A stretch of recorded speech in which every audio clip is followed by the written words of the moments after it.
development.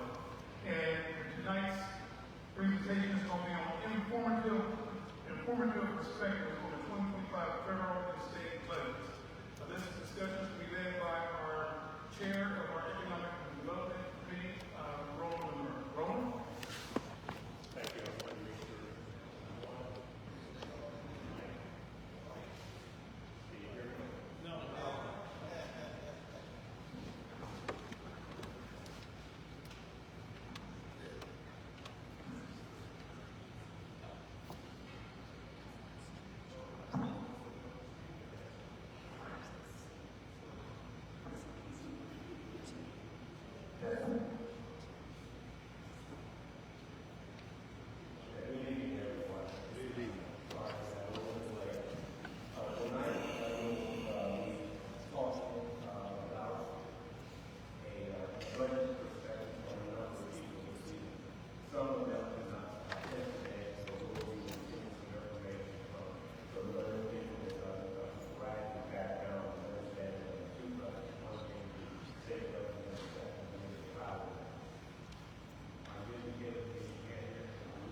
The organizers intend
spark of various professions, empowering them to plan their future educational tasks. Regarding motivation and inspiration, the event encourages students to pursue higher education, college, technical schools, and internships, and understand that they have a better understanding of how to achieve the career goals and dedication that those goals require. Students will gain insight into their own interests, purposes, which help them to clarify potential career goals. But ultimately, the career fair aims to inspire, motivate students to actively consider their future careers and take actionable steps forward. So we'll be identifying the date and time for this particular activity, and we hope a lot of you will attend and will have some of your students to attend. Now, what we came here for is to understand the perspectives on the federal and state budgets.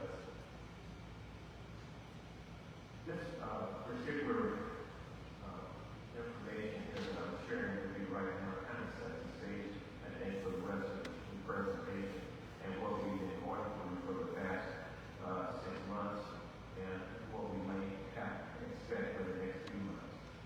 The statement goes as follows. The new administration's fiscal policies could affect the economy and America's personal finances.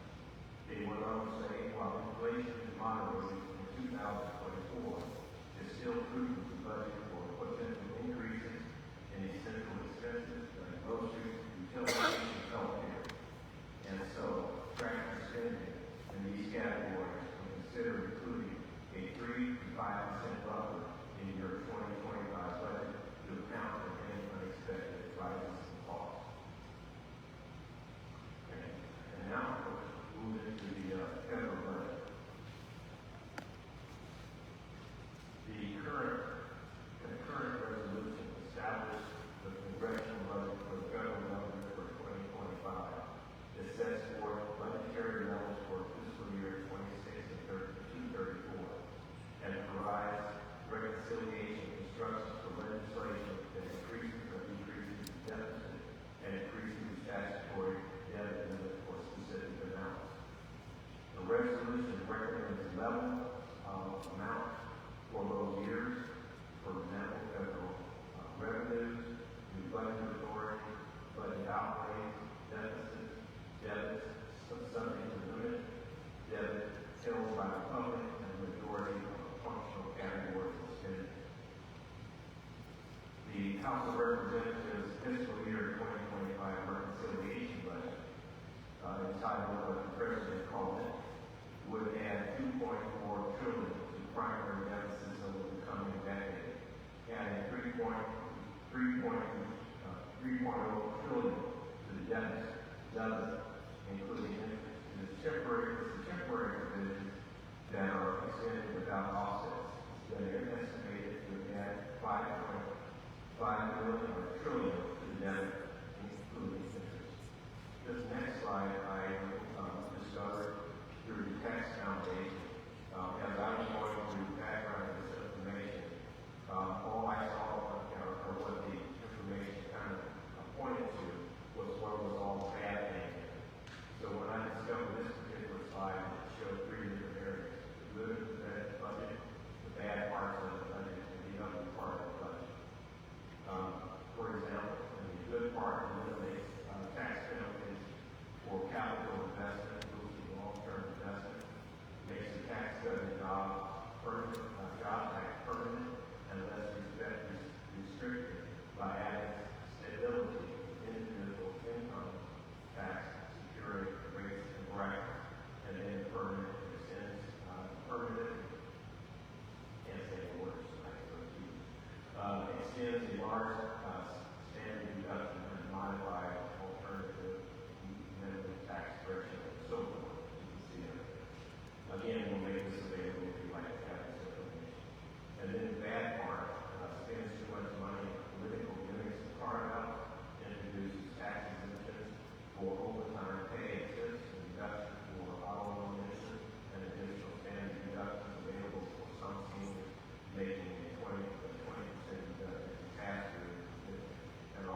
largest tax cut in history for middle-class and working-class Americans. That's according to the Joint Committee on Taxation. The bill will mostly benefit families and workers making less than $50,000 per year. Bigger paychecks of $10,000 or more in annual take-home pay for families. No tax on tips, no tax on overtime, no tax on Social Security. A $12.5 billion modernization of our air traffic control system that permanently increases the child care credit for more than 40 million families, permanently secures our borders by finishing the border wall, hiring thousands of new ICE officers and control indicators, driving down energy costs, tax deduction for Made in America model difference, protection of 2 million family farms from punitive double taxation created for Trump savings account for a lot of individuals and for new ones, and restoring fiscal sanity by cutting $1.5 billion in spending and so forth. So at this point, we have introduced this possibility of some invited members for us, and one of the three of those individuals that worry about Congress, congressional representatives for the government, Beatty, Marcy Kaptur, and Mike Turner, all were at scheduled conflicts of nature. So I reached out to the executive director of Policy Matters Ohio to share her perspective on both the state budget, federal budget, and also the state budget. So at this point, I'm going to turn over the next area of this particular presentation to Senator Willis Blackton, Senator for the District 6.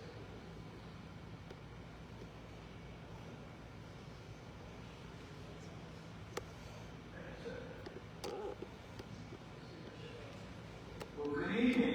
Good evening. Good evening. We are here to talk about money. That's something a lot of people like to talk about. Or I guess only one is coming into the town. But once again, Willis Washington Jr., State Senator for District 6. I have been tasked with talking about Ohio's state budget. Before I dive in, I just want to give just a little bit of background about the state budget.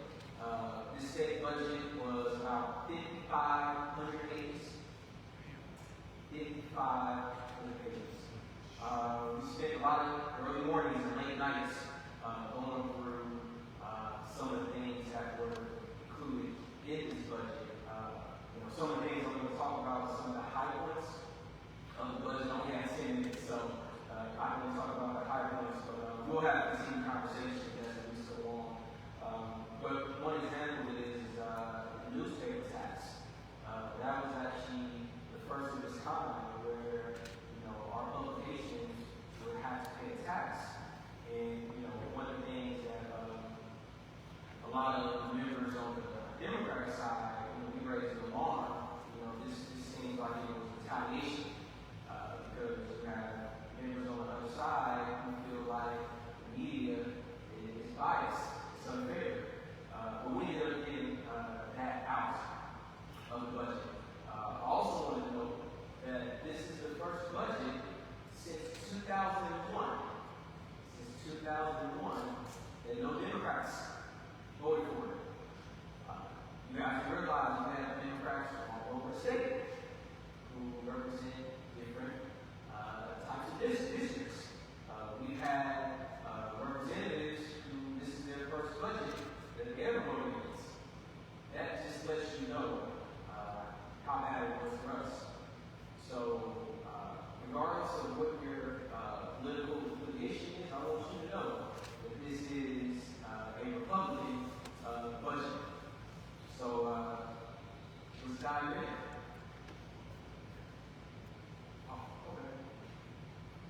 All right, so this was a $600 billion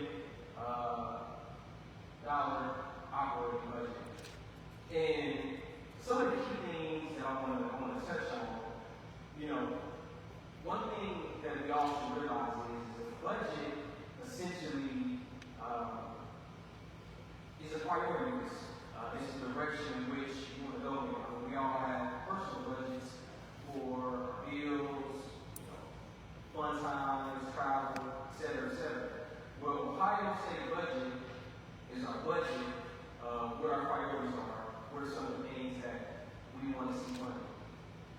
And the general aspect that we all feel that the direction in which this budget went into, essentially cut spending that benefits middle to low income audience, essentially to fund tax cuts that benefit upper class audience. And we felt like this budget fails to uplift families in everyday lives. So, first thing you see is the tax cuts. The tax cuts that were put into this budget was a flat income tax rate that would essentially get to 2.75%. That's for everybody. Regardless of what your income level is, we all will be paying the same amount of taxes. A lot of people feel like we have folks who aren't paying their fair share. And this is what is reflected in some of these tax cuts that were proposed. I'm going to get back to school funding. I want to touch on the hot topic right now, property tax reform. We feel like the things that were proposed in terms of property tax relief, it does cut it. If anything, it does the complete opposite. Having conversations with Montgomery County Auditor Carl Keith, who's in the audience, we can do a lot better. And we wonder why we have groups who are now trying to collect signatures to do away with property taxes. Because people are just fed up. People are fed up, but, my question is, what's the alternative? So, if we essentially do away with property taxes, we're going to get the source of money. Nobody has yet to give me a good answer on that. I want to talk about the stadium money. Anybody here Cleveland Browns fan? Don't be ashamed. Well, the joke was, they can't even make the playoffs, let alone get 500. They can't get a winning record. But yet, we're going to give them $600 million of Ohio's dollars. So, I did a video, also did a couple of press releases. I'm going to keep on encouraging people to check and see if they have any unclaimed funds. And I think what was very frustrating about us finding this money for the Cleveland Browns, we make excuses day in and day out when we don't have money for it. We don't have money for school funding. We don't have money for housing initiatives. We don't have money for all these things, but when it comes to wealthy billionaire owners, we somehow, some way, find money for them. And it's a slap in Ohio's face. It's a slap in Ohio's face. Because obviously, the Republicans have let it be known where their priorities are, who they're willing to look out for. Let's talk about this fair school funding plan. The issue with the fair school funding plan is that we are still using 2021 numbers. Still using 2021 numbers. So much has happened since 2021. But yet we continue to use those same numbers. But also on the flip side, we have this voucher program here in the state. We are taking public school dollars and giving them to charter schools. And also, too, on the flip side, we are reducing the reporting requirements for ed choice schools. So we're taking the dollars from our public schools, giving them to our charter schools, but yet they don't have to abide by the same requirements that our public schools have to abide by. Now, of course, the hot topic in EGS now is transportation. Well, one thing that I've been talking about for a while is, they have the buses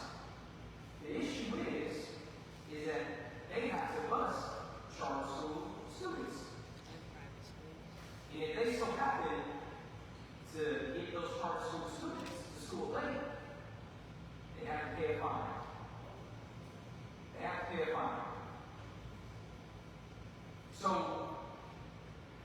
take our dollars, but then also, too, you're forcing us to prioritize kids that aren't even ours. We don't get any money from. That is something to think about. Something that is not up there that I wanted to also highlight: state school board. State school board members went from, as we know, being elected to now being appointed by the governor.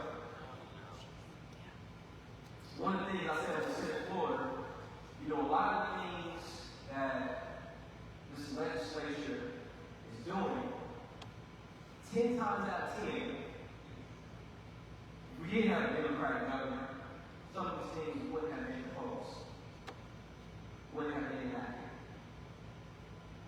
But yet still, this is where we're going.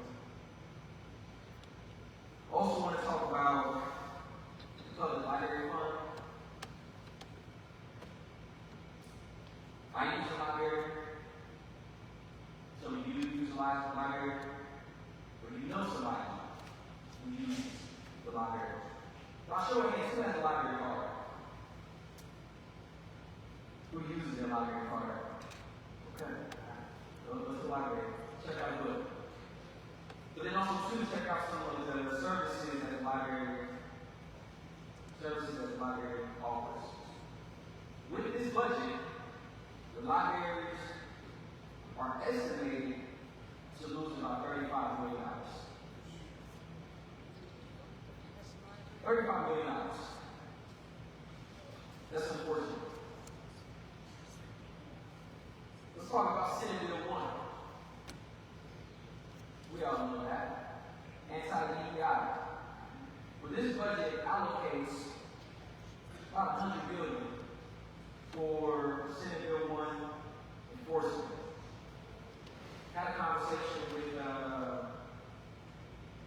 believe it was somebody from Sinclair. They said they've already spent about $2 million to adjust some of these changes. So one thing I want to highlight that's not up there, our local government fund continues to be underfunded.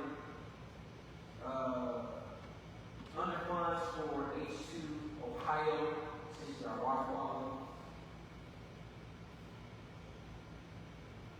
988, suicide hotline, underfunded. And I've been telling people this, you hear about, we're trying to get rid of wasteful spending, we're trying to make cuts here and there.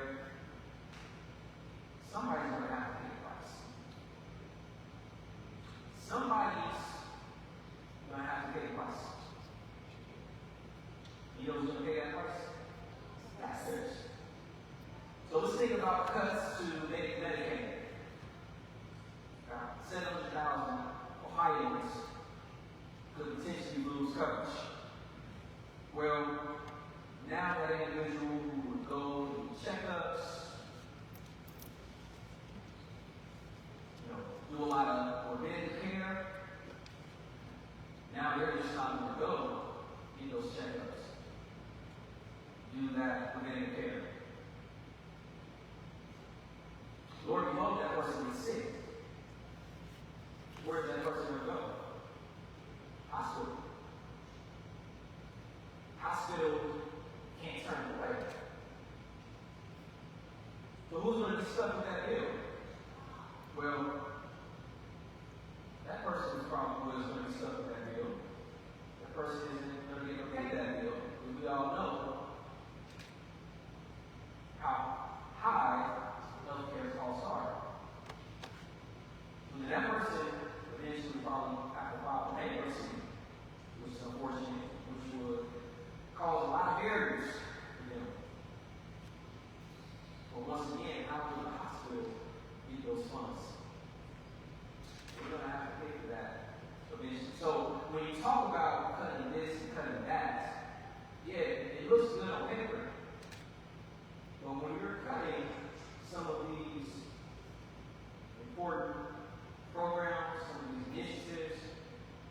somebody's going to have to bear the cost eventually. May not be today, may not be tomorrow, may not be next year, but eventually somebody's going to have to pay for these cuts.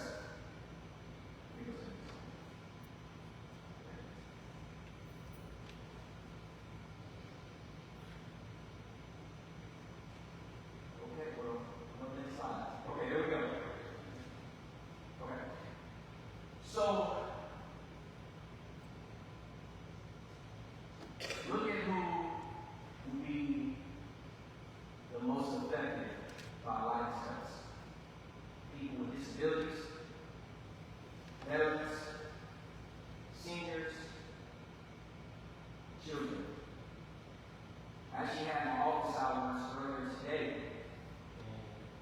and had somebody come in and they said they're worried that they may lose their home. They're about 2 years from retirement. They don't believe that they'll be able to afford to stay in their home. And they said, but on the flip side, I also don't want to work forever. And I said, you shouldn't have to. You worked all of these years just to be able to retire. You did the right things. You prepared for it. But it seems like the system is more so punishing you than rewarding you. Shouldn't be that way. And let's talk about food assistance that people rely on. I was at the fairgrounds when Food Bank and Care Stores had the food drive. I think a lot of people get it mistaken on who actually shows up to those lines. A lot of these people have full-time jobs, 2 or 3 jobs. They're struggling. Cost of living is high. They need that help. Like I said, the health coverage can be taken away. Now you're going to have people who don't go get their annual checkups, who are going to push back going to the dentist until things get worse. You know, there's a saying that it's expensive to be poor. It's expensive to be poor. Toothache turns into, now you got to get your tooth removed. A lump on your shoulder turns out you have cancer.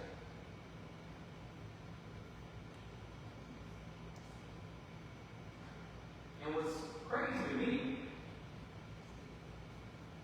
is that the majority of Ohioans, majority of Americans, are part of the working class.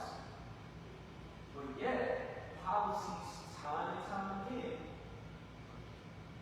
continue to look out for the top 10% of earners. Once again, like I said, a budget shows our priorities. And obviously what I stated thus far shows you our priorities.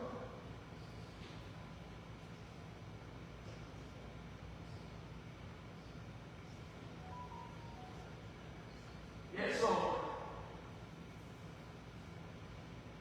this budget will harm a lot of women, higher costs, less help for seniors. Working families will get up every day to put food on the table, keep a roof over their heads.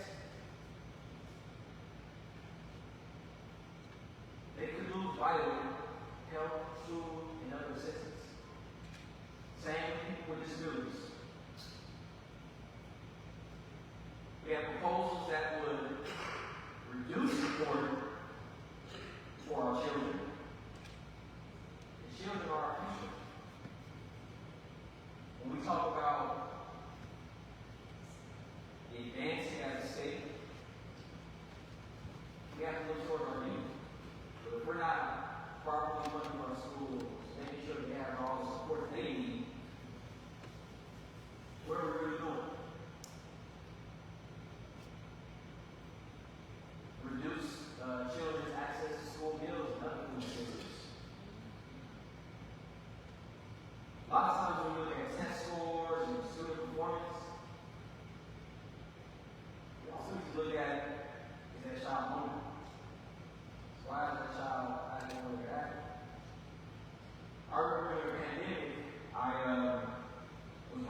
UPS, and we'll just go to different houses and deliver meals for the week.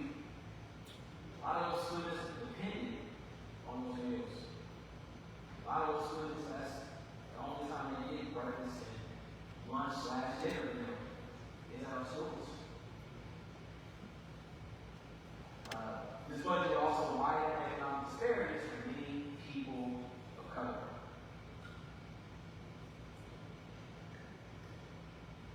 Poverty and hardship for the rise of millions.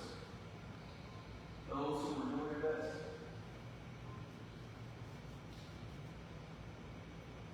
There is so much that could be said about this budget. I know we'll have some questions. In my time, obviously, and my apologies. I do a lot of talking. It's so much to cover in this. But I just wanted to say, when you think about the direction in which our state is going in, essentially it's leaving a lot of us behind. It's leaving a lot of us behind. Now, you may not feel the impact of this budget. You may be fine today, but there's always a tomorrow.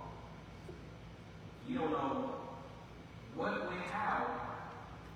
Decisions that are being made in a 55-page budget. So many things that were slipped in that we may not see today. We were definitely going to see and feel it tomorrow. So always be mindful of what's going on, because you may feel like, well, this is not really affecting me right now. Like I said, we all going to have to pay a cost somehow and somewhere. So I'm going to just leave with that.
All right, I see some work happening over there. I think I might be on.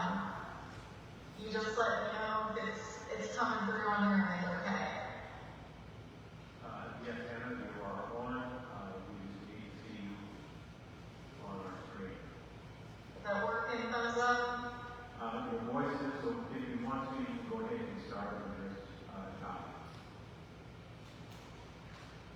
Thank you. Alright, I'm gonna give it a shot here. I'm gonna try to share my screen so y'all can see my slides. And if hopefully the sound and everything's working for folks, okay? No, we are just hearing the sound, but we're going to, there we go. You're there now. Today.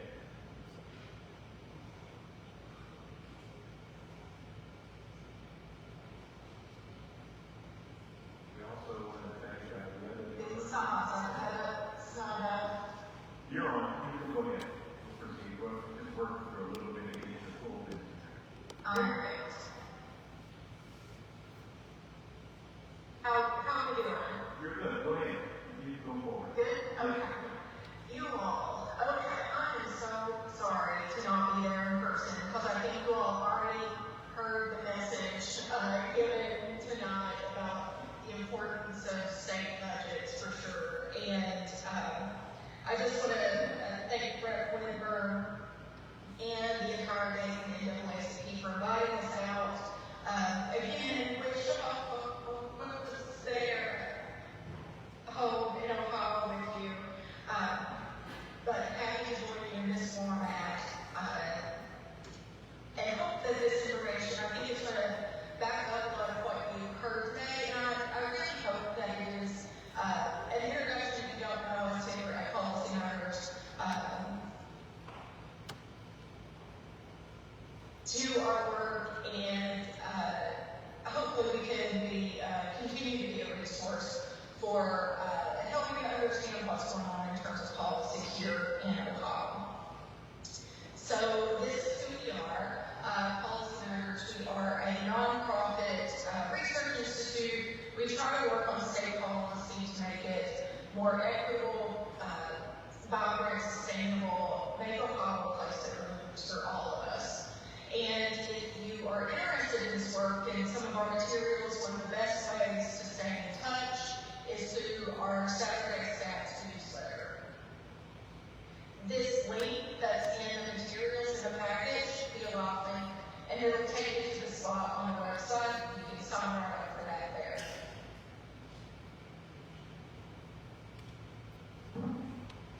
Okay.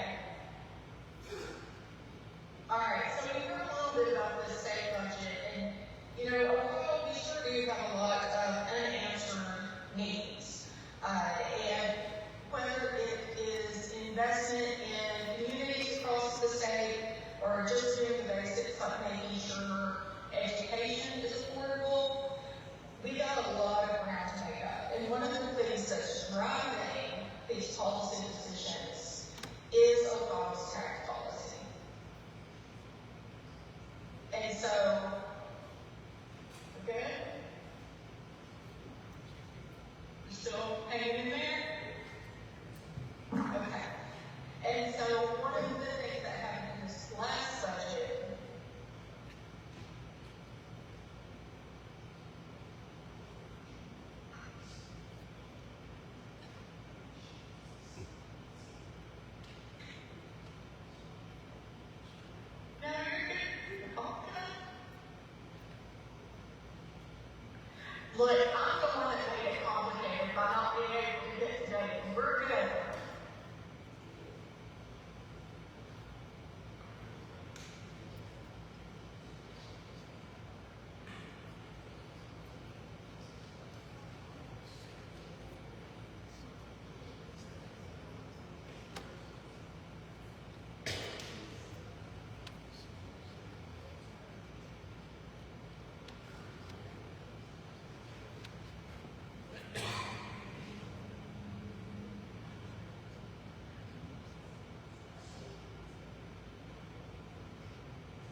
Okay, let me open it up online and then we'll all be in the same place. This is what I get for trying to be out of town. Okay, yep, and I'll let you know when it's time to go to the next one, and we'll keep it moving. But you all hear me okay? Okay, well, we got it together, and again, look, I really do wish I could be there with you all. The message you got right before me really summed it up. Look, the state budget is, it's a rough one. It's a rough one this year. And the federal budget isn't doing majority of Ohioans any favor. So we're in a potential hard spot. We have some economic downturn. We can be in a really hard spot. And so one of the things that's driving a lot of bad policy choices, like often I think we feel like Ohio's between a rock and a hard place, and that's really a position that our tax policy has put us in. And so on this slide, you'll see, yeah, I can hear you. Yeah. I got you. Okay, well, okay. So I'll just quickly note, a lot of the stuff that you've heard is embedded right here in state and local taxation policy. You can see from the materials that Ohio has cut the income tax, which is the only tax based on the person the taxpayer's ability to pay. And so whether we are trying to figure out how to fund schools adequately, whether we're trying to make sure people have child care that is affordable, and that the small business owners that are running small child care centers or home-based businesses are able to make ends meet, we have less because we have cut our income taxes to the bottom. The income tax support that they used to get from the state, they have to continue to go back and try to raise money from local property taxes. And so one thing I would encourage you all to take a look at these slides. At the end of my remarks, you'll see our proposal for addressing the property tax issues, which is a circuit breaker, well targeted, make sure that it puts money back into people's pockets. It's for all homes across the state. If your property tax goes up a certain percentage over your income, then you get a refund. It's pretty straightforward. Michigan has even been able to do it this way. And then at the very end of my remarks, I want to just note there are some resources listed. Those links will take you to all of our school district reports. So you can see what your actual school district, how it's going to be impacted by this budget and by the potential changes to the property taxes. So if the legislature comes back to override the governor's veto, not only are many of these districts going to be underfunded based on the cost of education, but they're also going to get cut because of potential changes to the property taxes. And then there's a video link to our tax researcher, Ray Williams, who's just from Troy.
individuals on the globe.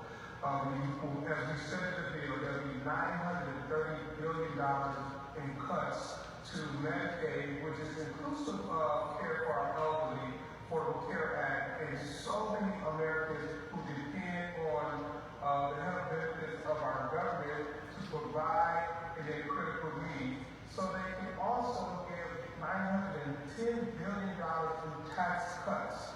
That's unconscionable. We're looking at a piece of public policy that takes us back to the Gilded Age prior to the New Deal policies of 1932. It is unfortunate.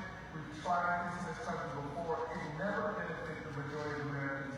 It always gives more profit and opportunities to the wealthiest individuals on the globe. Okay. Now, one further, I'd like to ask our president of the inauguration at this time. Thank you, Mr. Chairman. First of all, I want to say what we have today, Brand KC, and all the people that's watching online now. I apologize for the technical difficulties that you've experienced this evening, and I take full responsibility for that because I'm the president. So I just want to let you know that I take full responsibility for that, and promise you in the future it will get better. So with that said, what happened on November 5th, 2024? What happened on November the 5th, 2024? This nation elected another president of the United States of America. And what people didn't understand when they went to the polls is that elections have consequences. And the consequences that elections have, not just at the federal level, but at the state level and the local level. Elections have consequences. And with this administration that's in place right now, what you need to be worried about right now is following the money. Seeing where the money is leading to. Is the money leading to your pockets or your family? Is the money leading to your grandchildren? Is the money leading to your aunts, your uncles, your grandmother, your grandfather? Is the money leading to corporate America? Where is the money going?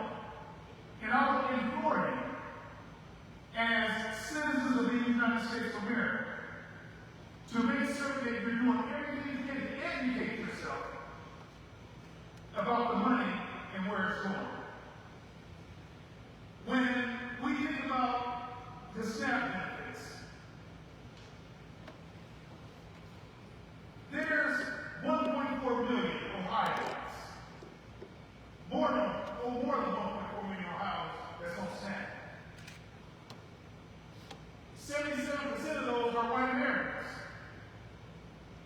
12% of those are black Americans. 7% of those are biracial. And it goes on down.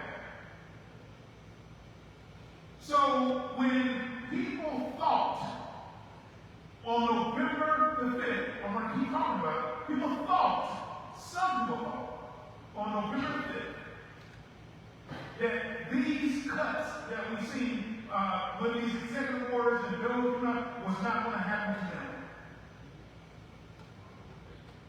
That's what America learned. So when I think about the Medicaid, health care that the NAC has fought long and hard for to get the Affordable Care Act passed under the Obama administration. Myself and our state president, he wasn't state president at the time, but he was my political secretary at the time, Tom Roberts, when they lobbied members of Congress, when they lobbied our Congressman, Mike Turner. And he did not vote on a critical vote that would have killed the Affordable Care Act at that point in time. But we went up there and we lobbied hard. But when we think about the Medicaid in Ohio, over 3 million Ohioans are on Medicaid.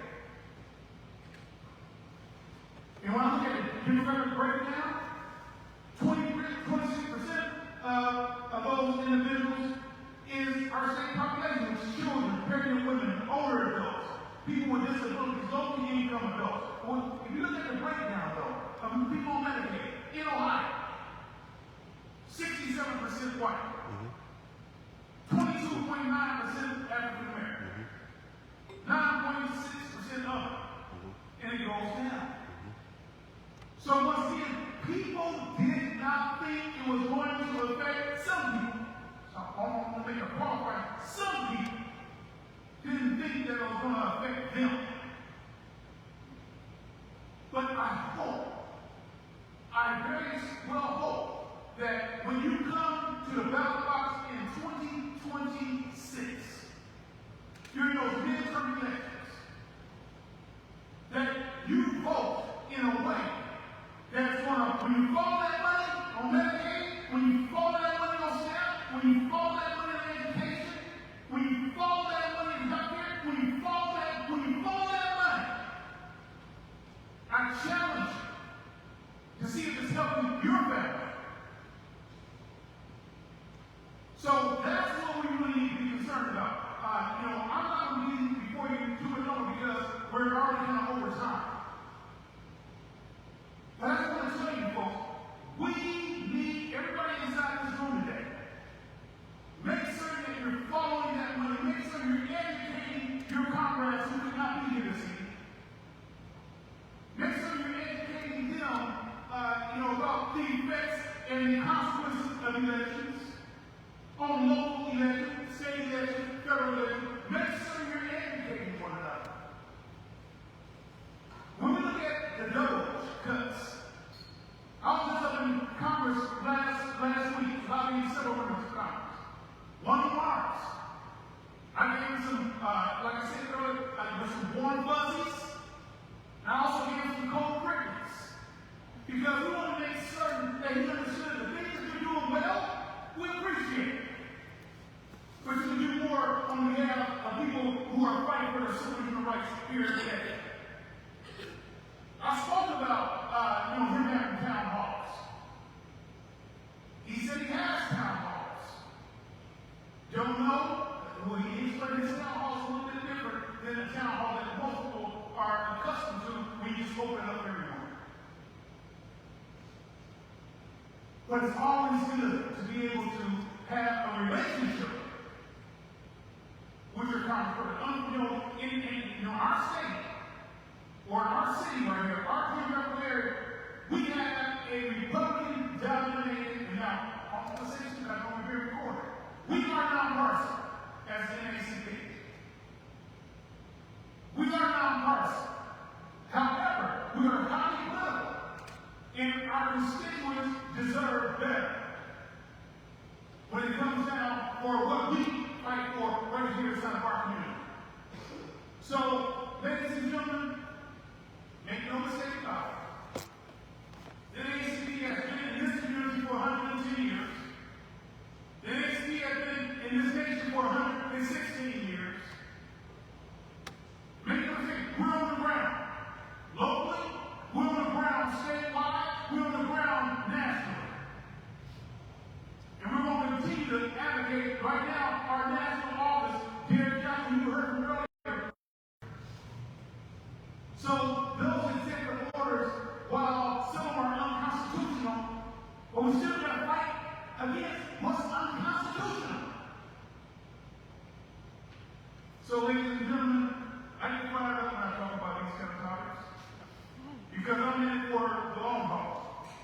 I'm in it for the American people. I'm in it for you. That's why I do this job every day for $0 and 0 cents. I don't care about a dime. The Lord bless me with a job that they will take care of my family. The time I give out of my heart, the time my team gives out of their heart, that's what we do every day for you. Thank you very much.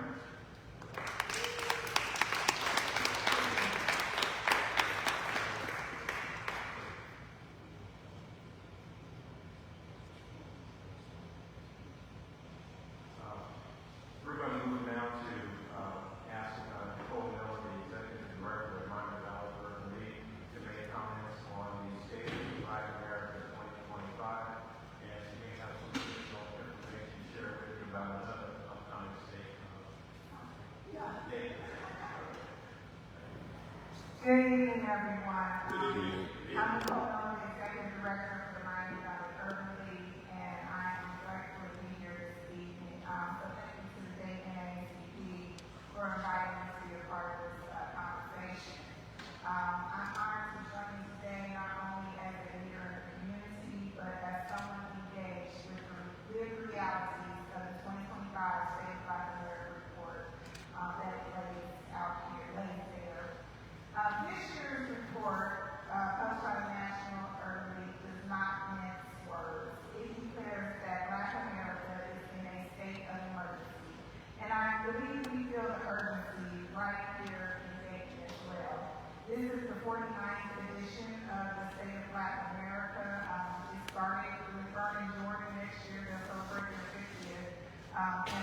second thing is an economic gap that remains unchanged. Despite the nation's overall recovery, the median income for Black households still lags at 37% behind white households. And that's not just a number, it's the cost of opportunity. The third is a public health crisis. Black women are 59% more likely to die from childbirth-related complications. Black children live nearly 4 years fewer than their white peers. These are consequences of a system, not coincidence. The fourth is a democracy under siege. Voter ID laws, gerrymandering, the gutting of the Voter Rights Act have produced real consequences. Lower turnout, reduced representation, and a weakening of our collective political power. The fifth one is an attack on equity infrastructure. Diversity, equity, and inclusion programs are being defunded, demonized, and dismantled at every level of government and industry. The threats are not rhetorical, are not theoretical, they're tactical. And they're being codified in federal budgets and state budgets. We just heard from them tonight. And that's why we're here.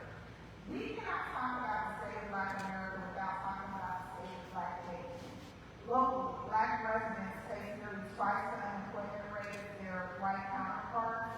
Infant mortality in Ohio remains among the worst in the nation. Black babies are dying at a rate more than twice the rate of white babies.